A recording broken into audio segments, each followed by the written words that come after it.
clinical trial. One is a to test the safety. It is done in very small population. Maybe less than 100 people will be given different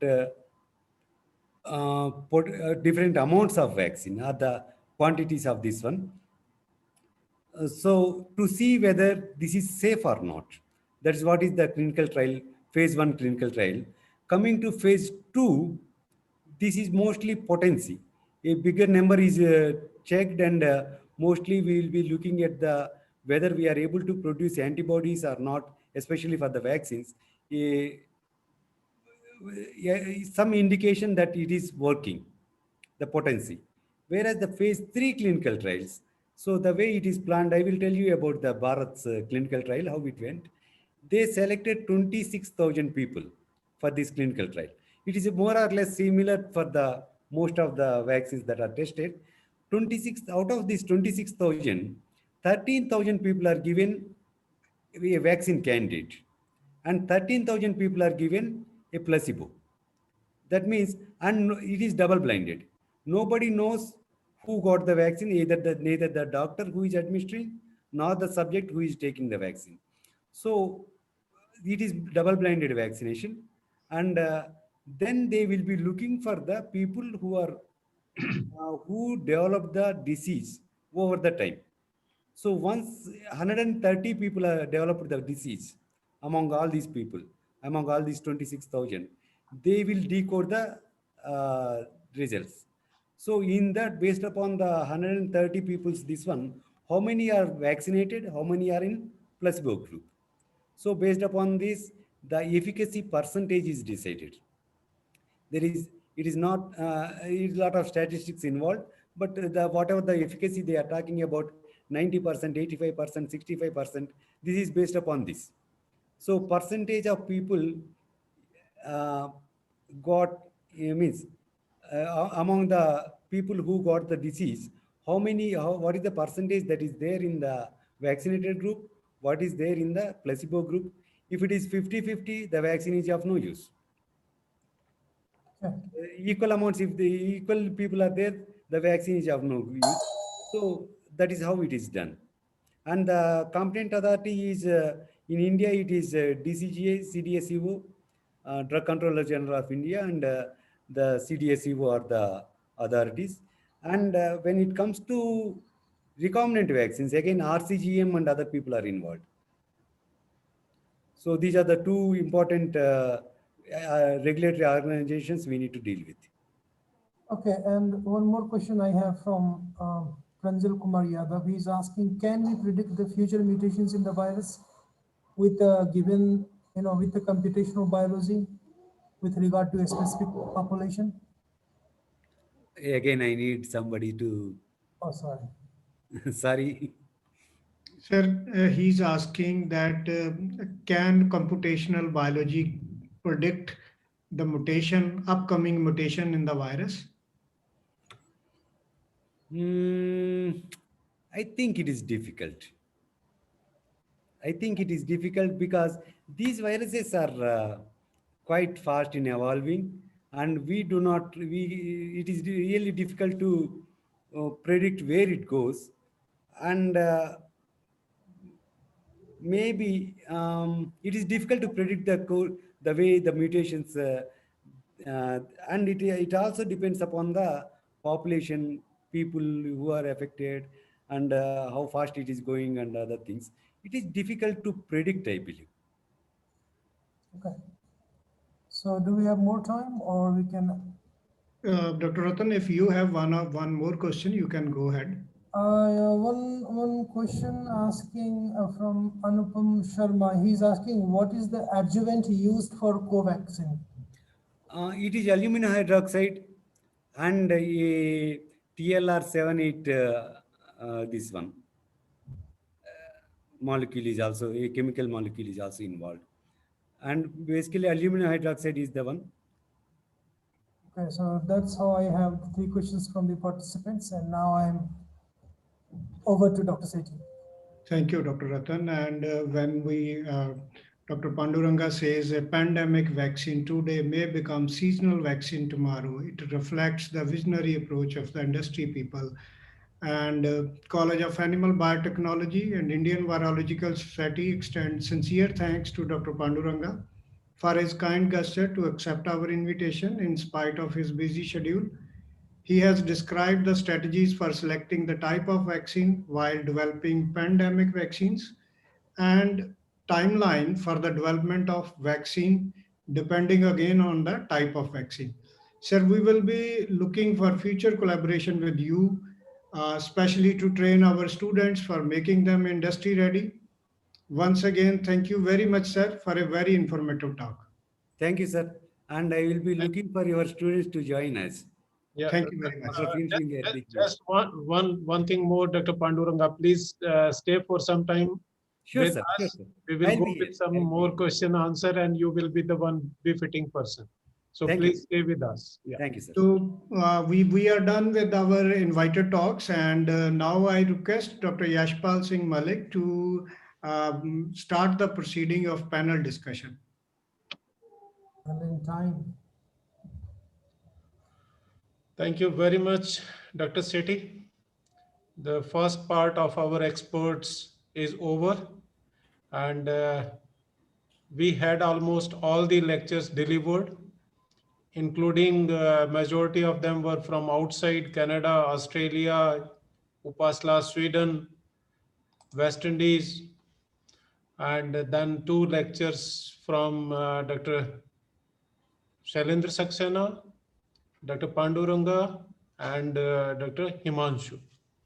So after going through all the experts and the question answers which were taken up during the experts, we will discuss little bit further on some of the questions which were not completely discussed, or which little bit we were hesitant to ask from the experts in some of the way, or we kept it for at least that we will discuss in our panel discussion. So now we will proceed with the experts panel discussion, and luckily we have with us very senior virologist of the country who have shown a good path to all of us that we are proceeding on that. We have with us the one man who is known as the vaccine man of India, Dr. R.K. Singh, sir.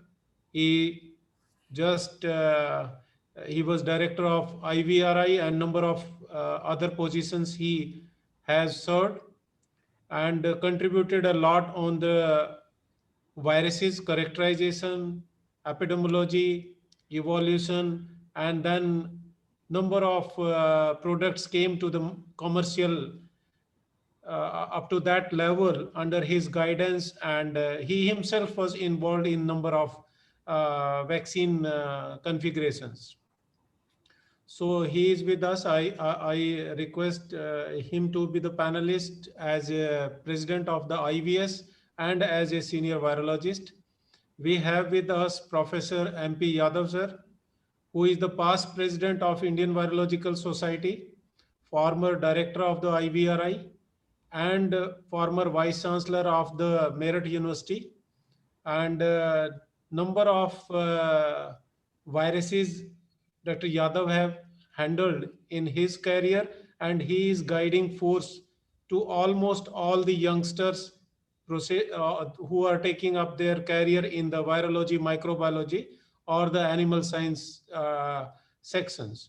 So I invite Dr. Yadav to be the panelist and have his ideas on the COVID and how we have to tackle it. And there are many more infections what needs to be discussed. We will discuss in this panel discussion. Then Professor Uppal sir, PK Uppal, who has been to very, very good positions in the country. And he is always one of the senior most virologists in the country, who is involved with the isolation of even the Nipah virus, most dangerous virus we call. He was the first person to declare it. Blue tongue virus, I remember, sheeppox virus. number of viruses goes to his credit. And he is so simple and so always, personally, I can tell every time he is guiding on some of the good issues that you tackle like this. So I invite Dr. Uppal to be amongst the panelists and give your guidance, some guidelines on the COVID and related viruses which are prevailing in the current scenario and how we have to fight. And Dr. Panduranga will be with us in this panel discussion. And because of some urgency, Dr. Himanshu, because he was sent on some program to Jodhpur, that's why he is not able to join us, but he delivered his lecture. So he was one of the panelists also. So I now request Professor Yadav to please open this panel discussion with some your views on the COVID, that prevailing situation in the country. And you have heard Dr. Himanshu that we are having the minimum prevalence of this infection, minimum mortality globally if we compare our data with the number of European and other parts. Professor Yadav, please. Thank you, Dr. Malik. I think it is audible. Yes, sir. Yes, sir. Good afternoon, everybody. Respected Professor P.K. Uppal, Dr.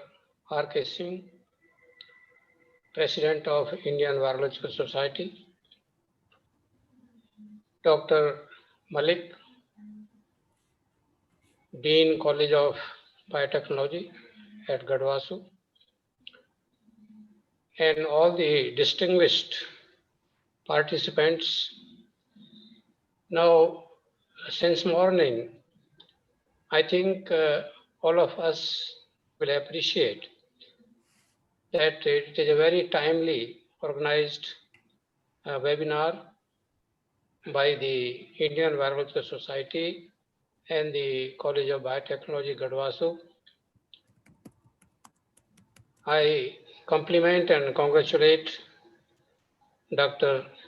Indrajit Singh, the Honorable Vice Chancellor of Gadwasu, and Dr. R.K. Singh, President of IVS, for this webinar, and all the presentations from the eminent speakers have been appreciated, and there are a lot of questions. Some of these questions relate to the present pandemic and the possibility of any future pandemic. Now, as we know that the present pandemic due to COVID-19 is I think, mother of all the previous 10 most important pandemics, including the Spanish flu, which happened in 1918 to 20. And as very rightly expressed and explained, that in a record time, this is for the first time that within a year of the beginning of this discovery of this novel coronavirus, we have few vaccines which are now available, and the vaccination has started, though there are compulsions for their release for experimental on experimental basis before the completion of all the 3 clinical trials, because that is an urgency requirement. Now, as we understand, the coronaviruses being the single-stranded positive strand RNA viruses, they are prone to mutations. And this we have seen that a number of mutations have already occurred. Presently, the UK mutation, which is having more transmissibility, another mutation in South Africa. Now, they are creating problem or may create the problem for the existing vaccines. And we are not sure that how the present vaccines will work against the new mutated virus. Now, this was also discussed that it is not possible to eradicate diseases like coronaviruses. And day before yesterday, in another FAO dialogue, it was informed that there are 850,000 coronaviruses in this universe. And out of these, about 20,000 coronaviruses, they exist in our wildlife. So this is the havoc which now we are seeing one coronavirus is causing. So only the future will tell that we are able to eradicate or not. But as a virologist, we can say that it will not be possible to eradicate a disease like caused by a coronavirus, and it may become an endemic disease, and maybe a shot for, say, flu, just like in flu vaccine or the cold vaccine in human beings. And we have to be prepared for the future pandemic, and that can occur anytime. And we virologists, we all know that this H5N1 bird flu is such a virus. The moment it has the capability to transmit from human to human, a similar situation can arise. And we also know that there were scientists in 2 laboratories. They did experiment whether this virus H5N1 can be made to transmit from by changing their composition, genetic and proteins. And that was possible. And then it was a problem how to keep those modified viruses. So there are, you see, risks in working with such diseases. And so far, the diagnostics which are available, whether they are to detect the nucleic acid or the antibody, they are based on the structural proteins. But now we will need the diagnostics against non-structural proteins of this virus, which are as many as 16, and they have very important functions. The question whether somebody had a symptomatic infection or whether vaccine has worked or not worked, they will only be answered by having the diagnostics against some of the picked important non-specific proteins of the virus. Now, mRNA vaccine has been talked this today in great detail. Now, in spite of the efforts or the discussions among the vaccinologists, virologists for over 3 decades, that whether we can use RNA as a vaccine. Now, this pandemic made it possible because of the urgency. Yes, it can be used, but we have to see that it is safe.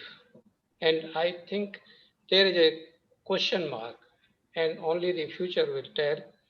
And we justify that this is a emergency situation where mRNA vaccine, they have been allowed on experimental basis.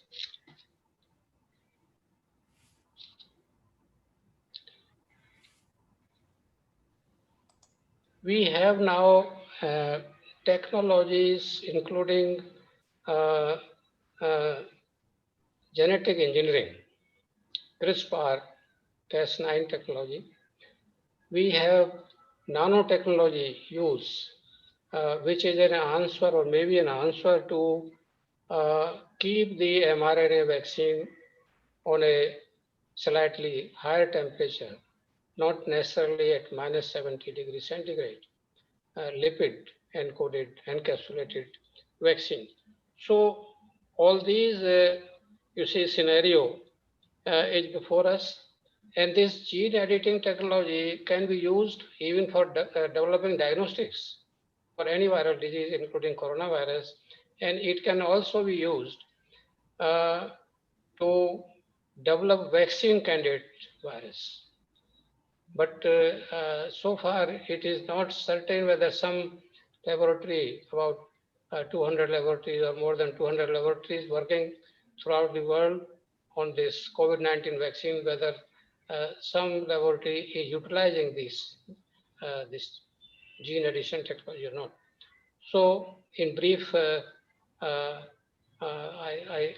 would say that the future, let us be hopeful, will be bright, and we will have better preparedness now, because the whole society has now realized this, that our response has to be very quick, whether on individual basis, government basis, on social basis, when we have to face such pandemics.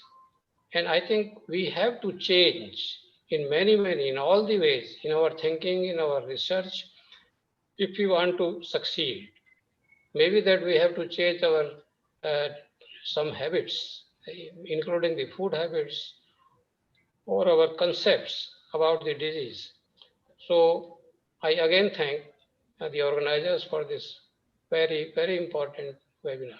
Thank you very much. Thank you very much, sir, for your insight over different aspects and future perspective that we are going to have through the innovations in the technologies, which may be very useful, but still we are keeping our fingers crossed with some of the very new, particularly the mRNA one, but maybe they are very useful and they may be applicable to many other diseases also.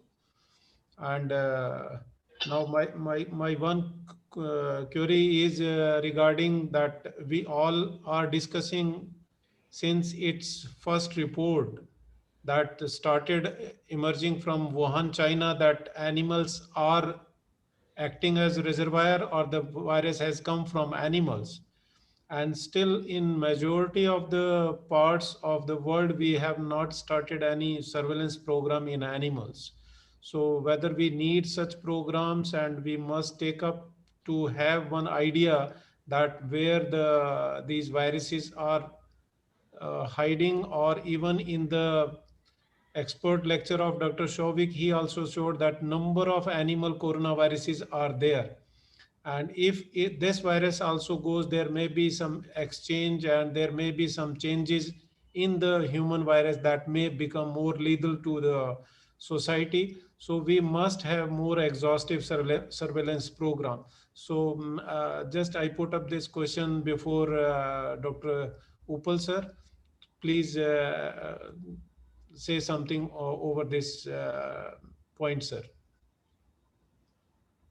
Please unmute Dr. Upal Jitendra. Please unmute. Yeah, Sir, no.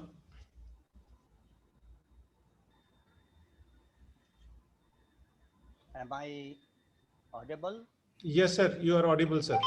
Thanks for giving me this opportunity to be with you and the various participants in the country having interest in the field of viruses and microbes. Well, I must congratulate on the onset the nation's two front runners for the production of vaccines. It's a great honor for the virologist as a whole, and one of the finest things happened that India has reached a stage where we have developed a vaccine. Well, I would like to comment few things. Most of the things have been talked on the emergence of coronavirus on 3rd December from Wuhan, and several stages it has reached to many countries in European countries, America, and many more countries. So it is just the appearance. I have few words of caution of my own experience with Nipah virus in Malaysia, where I happened to detect, and it was published and said a lot in 2004 in USA. At that point of time, when in horses there was a Hendra virus, and in Malaysia, when we talk of this Nipah virus, it was almost similar. So there was a bone of contention to change the name. What I am trying to drive here, slight mutation resulted into the change of name. Now here I would like to caution about the coronavirus strain. WHO said very recently that there are 4 SARS strain of COVID-2. First was discovered in China in 2019, which we all know D614G first variant. Now think of this variation which I am going to talk. Now this variant was replaced with a strain in June 2020. Subsequently, we came to know about the cluster of 5 variants where Dr. Malik was just mentioned, that is about the animals, that is the Danish strains, which was detected in mink. That was the great challenge, and it was transmitted to man, and therefore many minks were to be destroyed in Denmark, where I happened to work for many years during my young age on foot and mouth and allied diseases. Similarly, if you look at that, recently we have UK variant O1 of concern, which was detected in December 14, and which has increased transmissibility and also severity in human population. And most of us know that today United Kingdom is in the grip of this situation. Then we have the South African 501Y strain. What I am trying to put is variation is bound to occur, and scientists have to stand to this challenge. And if we have to stand to the challenge, we must have preparedness, surveillance, monitoring of a first order. When we talk of surveillance and monitoring of the first order, when we talk about even herd immunity, words should not be used plainly without having the data, without having the information, without having the sufficient data in a technical manner, and a total CO surveillance is in command. So this is in brief I wanted to say. And if we look the other part of the world, when globalization is there, variants are bound to happen. Therefore, preparedness on these variants and their cross protection studies must be first order. We know about the 2 vaccines which have come, inactivated vaccine by the courtesy of Bharat Biotech, which I need to congratulate. Similarly, Serum Institute of India, which is another group which need to be congratulated for the transfer of technology from United Kingdom and the production of vaccine in India. So therefore, these things need to be addressed effectively, efficiently, before we think of the pandemic in a whole world. Well, inactivated vaccines are bound to be safe, but at the same time, one has to look that there is a sufficient information for its usage in various agro-geographical conditions, and same is for other vaccines, which I think is being taken. So these were the few points which I wanted to say.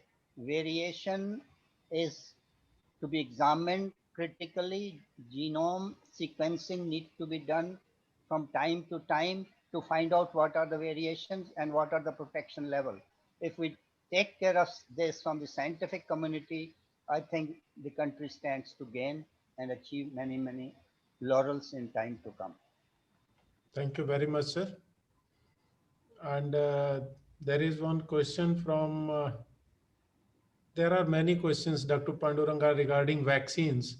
And everyone is even calling us and asking that what to take, and if I miss one second booster, what will happen? So if you can just tell something about that. If there is a recovered person, in the past there was infection, whether he has to go up with another shot of the vaccine, or it's okay, he is not requiring that vaccine. Okay, coming to the which vaccine to take, all are safe.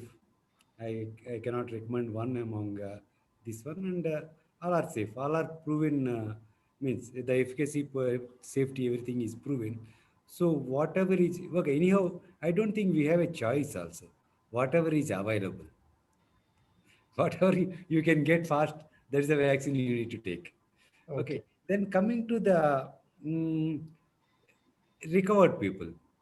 Most probably you can wait for some time and give an opportunity to somebody else, because vaccine availability is a difficult thing now. The recovered people can wait for some more time. Probably in the meantime, they too need to take later, but they can wait for some more time. Especially they, if possible, they can get the antibody tested, and if sufficient this one is there, titers are good. Probably they can wait, and let us give the opportunity to, especially the elderly and most vulnerable people, so that because the vaccine availability is less now, let us wait for some more time who are already infected. Those are the two things. And One more question is that if he is not getting the second booster after proper time, then yeah. what is Okay. the Coming to booster, what I can tell you is the when we started this vaccine program, the initial thinking is it will be an emergency vaccine and 14 days we will go for booster. Okay, but by the time it came to this one, okay, 28 days booster is better than 14 days booster, immunity wise. Okay, the response wise, 28 days booster is better. Even if it is 35 days, 40 days, nothing matter, but you take a booster. And you should not delay too much, but 35 days, 40 days, 50 days, that's also fine. You take a booster. That is important. And one more query is that if one vaccine is taken from Covishield and another is Covaxin, whether there will be something interference or something, or it will be fine. It is not recommended. It is not recommended means it is not allowed as per the regulatory. This one is concerned. But as a virologist or immunologist, I see there should not be any problem. Okay, because there is no something which will affect the other vaccine or this vaccine. Because mostly what we are seeing is antibodies against S protein. Both vaccines will give you S protein antibodies. But better to take the Yes, second same dose thing. from the That same manufacturer. yes, Dr. Yadav shifting is not a good idea uh, generally. saying something. Could I, Dr. Malik, Yes, please, could sir. I, what I could understand the question whether man recovered could take a vaccine or not take a Yes. vaccine. I think that seems Yes, to be yes. the This is the question. question, sir. That was the question which I understood. If it was different, I don't know. No, no, The this second same question. thing is, it is always ideal and important that what vaccine you have taken first should be followed again.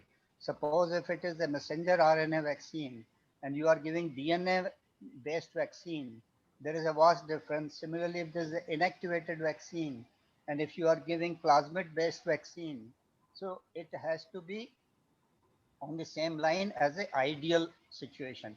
But in case of under circumstances, it could be thought of. This was my view on these things. Right, sir.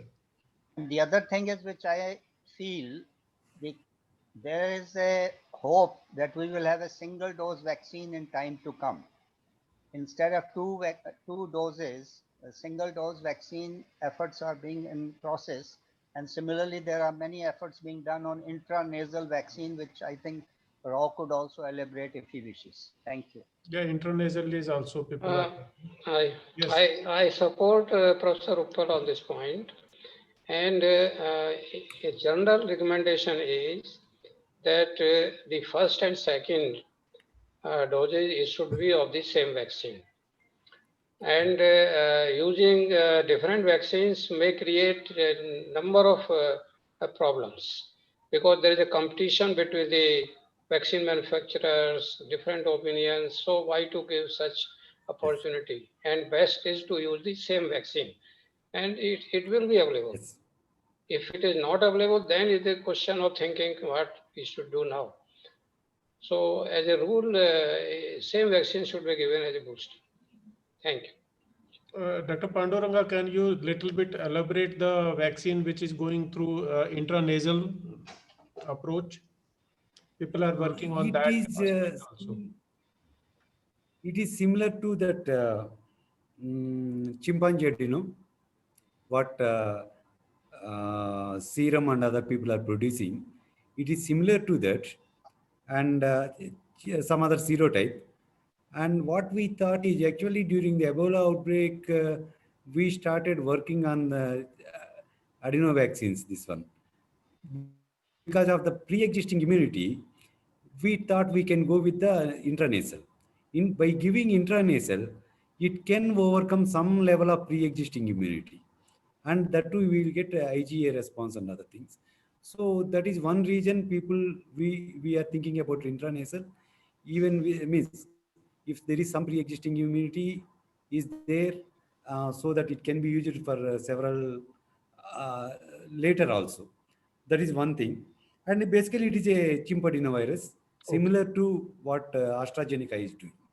I think But we are trying the intranasal thing. UK group is working on this. UK group is Okay. working on this. Spray Yes, vaccine, yes. nasal spray vaccine.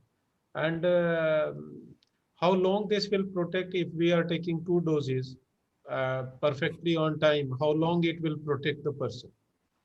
No idea, No idea. no data. So we are recommended that means one booster is to be taken after 28 days, and you are safe for unknown period. Unknown period, most probably 6 months. Most means data is not available. Okay. But given with other inactivated vaccines, the way they are Usually it working, gives for, but you are taking TLR 7, 8 also. So 7 maybe and 8 also, yeah, that may it can give a improve. better immunity for some time. Yes. But usually it is say 6 months it's safe. Okay, thank you very much. Regarding this intranasal vaccine, scientifically it sounds well, and people will prefer such vaccine. But you need a lot of information first.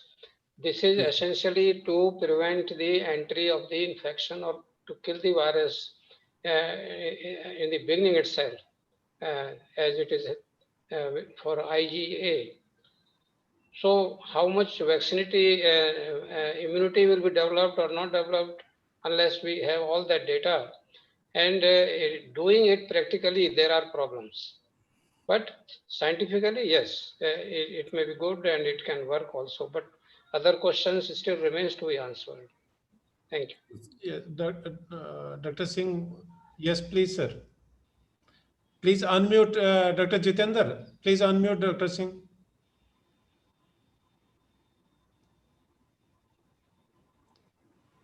Please unmute. Yeah, thank you, Dr. Malik. Thank Sir. you. While continuing the discussion, what Professor Uppal had said and Professor Yadav said about use of 2 kinds of vaccine, very rightly said by both of them that it is not advisable because of many reasons.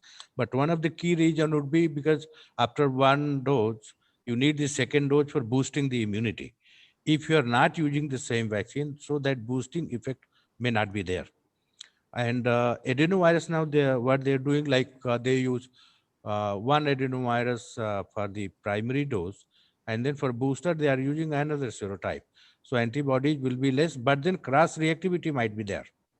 So that would be an issue. What Dr. Pandu Rangarao said, the nasal Professor Yadav also deliberated on it, that it seems promising because then it would be able to overcome to great extent the antibodies if prevalence is there.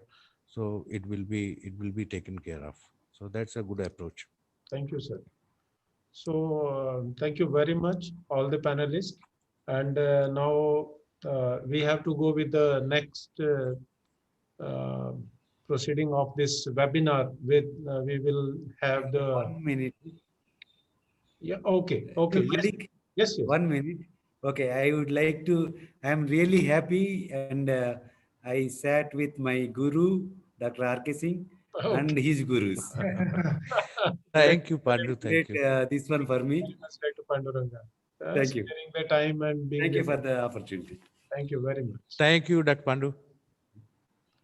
So now we go with the presidential address of most respected Dr. R.K. Singh, who is the President of Indian Virological Society.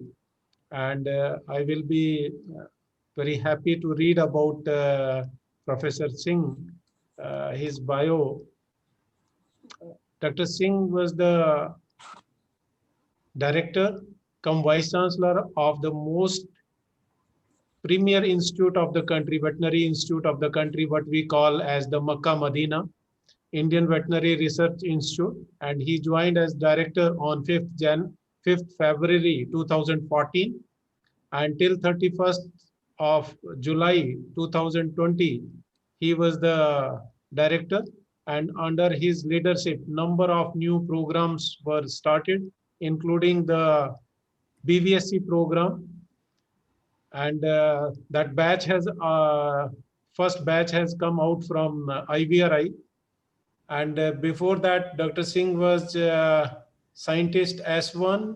Then he served as head at the division of virology at Mukteswar. And that was the place where first time I met Professor Singh, and I worked with him in the month of September. I joined as a senior scientist, and Dr. Singh was the head of the division and station in charge of the IVRI Mukteswar campus, the beautiful campus, poly campus. And then he, in the December month, he joined as the director of National Research Center on Equines and Veterinary Type Culture at Hisar. And he was having the additional charge of NRC Camel, Bikaner, then CIRB Buffalo, Hisar, and Nabha. And he has more than 10 national patents and 14 live attenuated vaccines. They have been developed under his leadership, and 26 diagnostic kits. So he is absolutely known as the man of deliverables, man of vaccines in the country. And many of the vaccines are in use, like PPR, that is used in the control program in the country. And he has guided 8 PhD students, 9 MVSC and 2 MSc students. And he has been bestowed with number of fellowships and number of very prestigious awards. And he has been the fellow of National Academy of Agricultural Sciences, Veterinary Sciences, and having Alfred Lingard Award, ICR Team Research Award, FM Burnett Award. So many names are there. And he has been on the honorable positions of the president, vice president of number of elite societies, professional societies of the country. And right now I'm working with him with 2 societies. One is the Indian Virological Society. He is the president. I'm working as the secretary general with him. And another is the Indian Veterinary Immunology and Biotechnology Society. He is the president of that, and I'm the joint secretary with him. So I have long association with Professor Singh, and I'm really honored to be having too much I learned from him working for almost 13 years. So I request Professor Singh to deliver the presidential address on this occasion of the webinar. Please, sir. Thank you, Dr. Malik.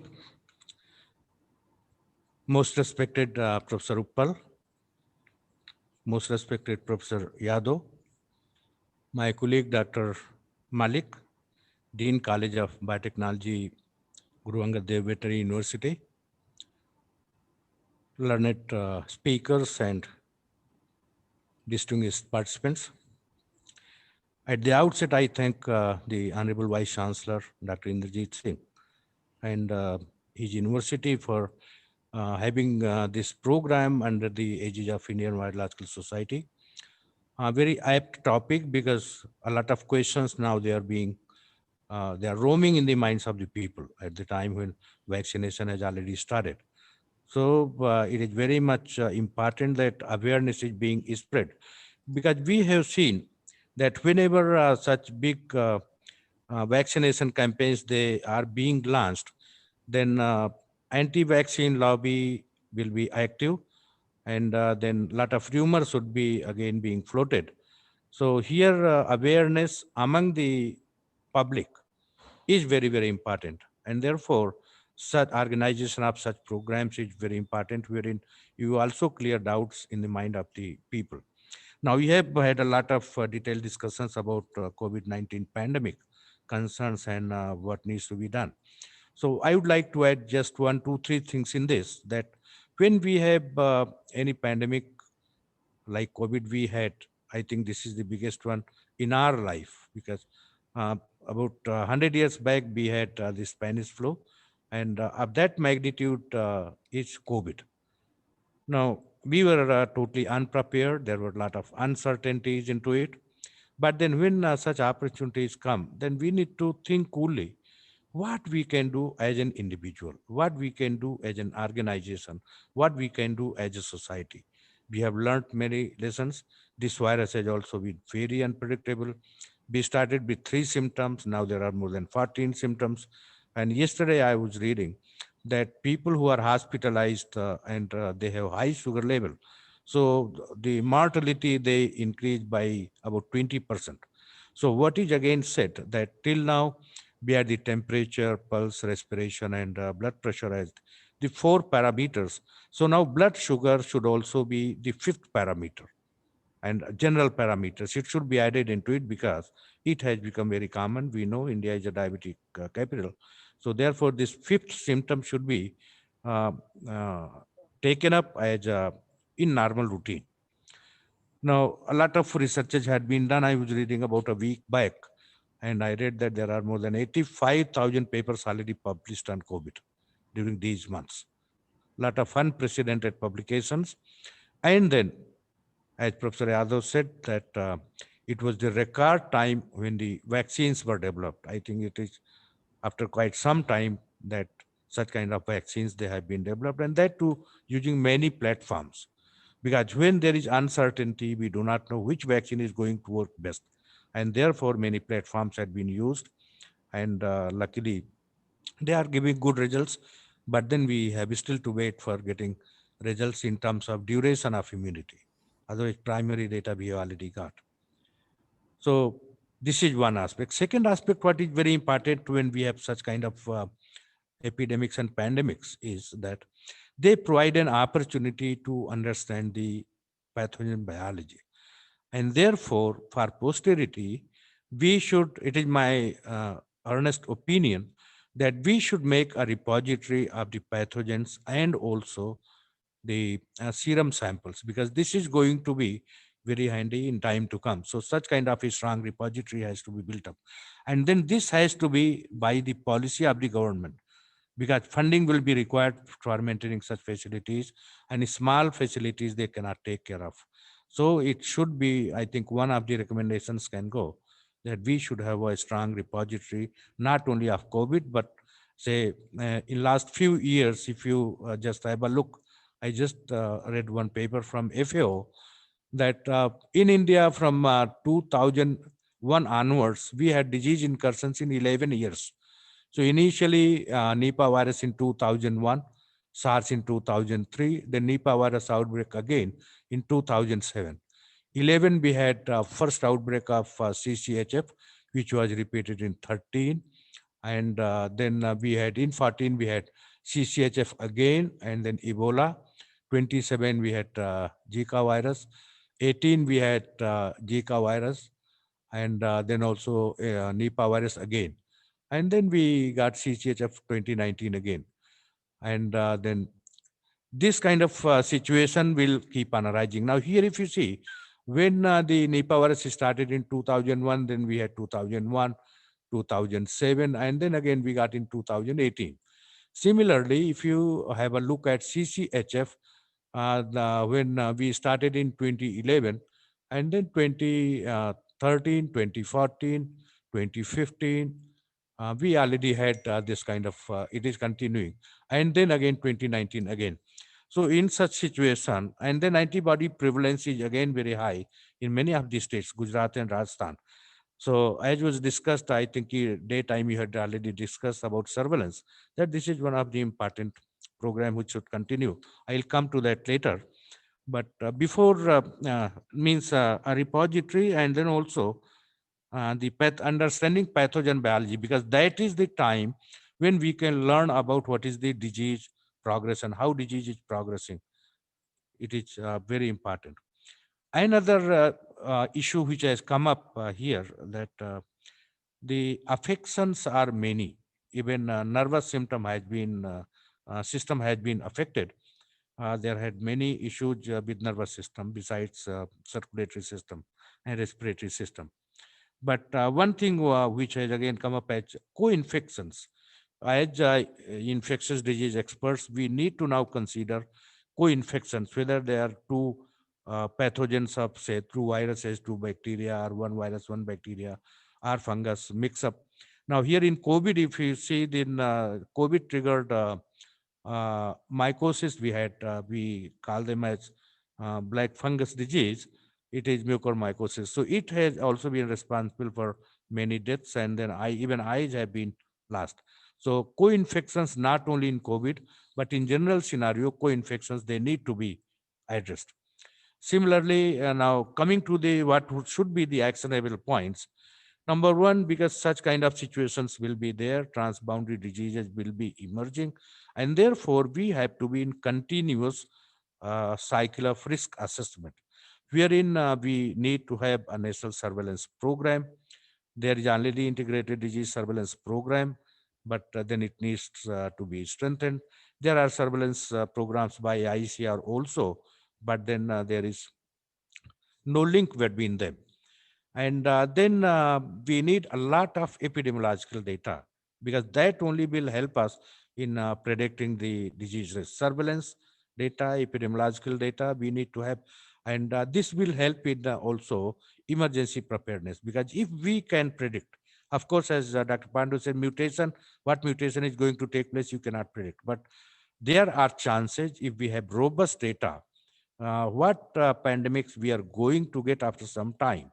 After risk assessment, we can, or epidemic, even including it is not always pandemics, epidemics we are going to get. So assessing the chances of pandemics or epidemics is possible, but then we need to have sufficient data, and such opportunities, they provide for collection of robust data, which again has to be stored. Now here, and then when we come to the emergency preparedness, rather before, let me discuss surveillance. Surveillance, now you might, many of us are aware, there had been a PREDICT project by EcoHealth Alliance with the United States support. And then it moved on to PREDICT Plus. And now again, they have been refunded. And US has created centers for research on emerging infectious diseases. Now they have all over the world, they have 50 centers. And here they are aiming about the predicting the next epidemic or pandemic. So that kind of surveillance will be taken care of. So such kind of institution, we also need to build up nationally in India, and we should also be part of this global center which has been established. So we need to have like diagnostics. We have seen there had been a lot of features and glitches initially, but then people are geared up. Capacity was also enhanced, so mass scale testing came. But then it has to be a dynamic process because of mutations in pathogens. So it is not that once we develop a diagnostic, it is going to stay for a long time. So we have to be in a dynamic mode on development of diagnostics.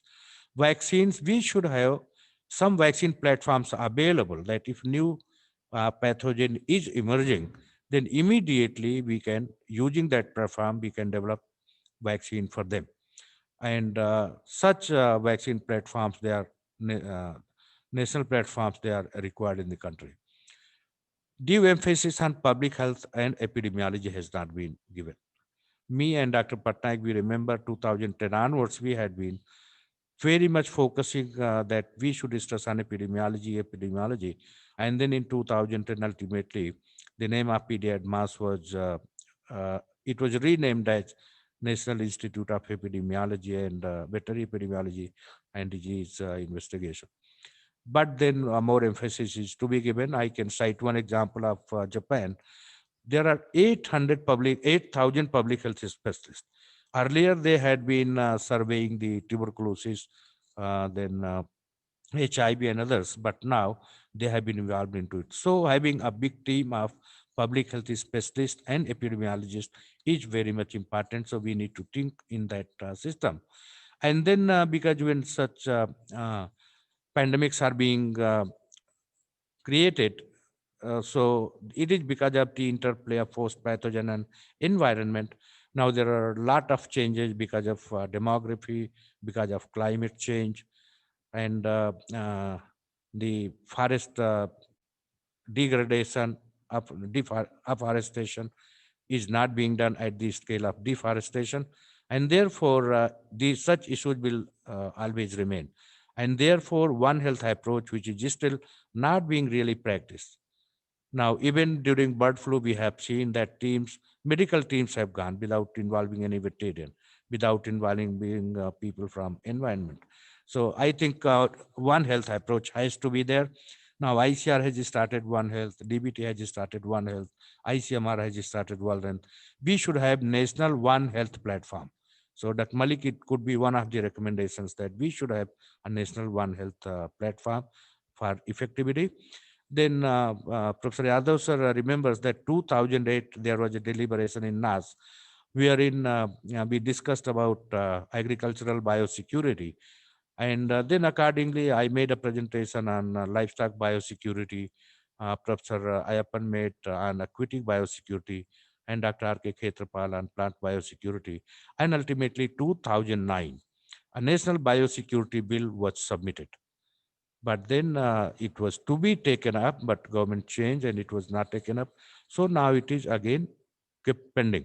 So I think we should again give a recommendation from here that we should again initiate, and the national biosecurity bill should be cleared, means taken up again, a national biosecurity authority to be established. And this would be for agriculture, plant, veterinary, for everybody. Similarly, in my personal opinion, because now India has a lot of capacity for vaccine manufacturing. So this is high time that how about if government thinks of establishing a National Institute of Vaccinology and Therapeutics, or maybe even Global Institute of Vaccinology and Therapeutics, because we also have a lot of experience in India, and then we can have a global partnership with this.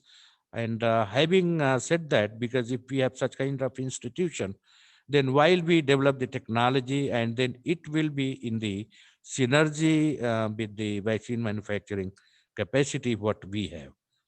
And we have seen in COVID program, the European initiative had been, I think, UK Genome Initiative had been one of the best, and maximum data on sequence which has come up, it is from UK Genome Initiative. So such national initiative has been now taken up, but then it should be formalized. It is very much important, and they are the people who can maintain the repository of the sequences. And then, as I said, predict and predict plus. So in country, we should have a surveillance program like on the lines of predict plus. That is very much essential. And I reiterate once again that we should also be part of the Global Center for Research on Emerging Infectious Diseases, and we should have a national system. And then last part which I would like to communicate here is that until and unless we involve private sector, our speed will not be faster. Now here, if you see, the moment the virus was isolated, Bharat Biotech came into picture and immediately they took up. That's why it was possible in the minimum time, because industry was taken into fold immediately. Now, another important point with this, which I would like to emphasize here, that as we know that drug development pipeline or vaccine development pipeline, and the timeline is very, very long. Pipeline is complex. So I would say it is not complex provided we plan well. And then I can give 3-4 examples where we have worked. When 2000, before that, we developed Camelpox vaccine in record 8 months of time. And because we started on 17th of October, and then January 15th, we took samples from camel. tested, and then we identified the seronegative animals, and 15th of March we vaccinated. So within less than a year, we had done the limited laboratory trial in the animals. Similarly, when sheeppox outbreak occurred, we had some problem with the people said with the vaccine being used, Romanian Fanaris that time. So that vaccine also we developed in 8-9 months, and then testing took another 6-7 months. Cat pregnant animals were also to be tested, and then again we followed the suit. Our vaccine was developed in record time, and then latest, Dr. Malik, you were in your own division, the classical swine fever vaccine with indigenous virus. It was again developed in uh, about 2 years, 2 years time, uh, 2 years and 2.5 years maximum, wherein 1.5 years of duration of immunity is also tested. So we can always reduce the timeline if we plan fully well. Like if you develop the vaccine candidate and then you think now, okay, now let me apply for permission to CPC, SEA, it is late. It should be done parallelly. Many steps can be taken up parallelly. So we can speed up and we can develop the vaccines very faster. And then as a society, scientific society, it is our responsibility as well.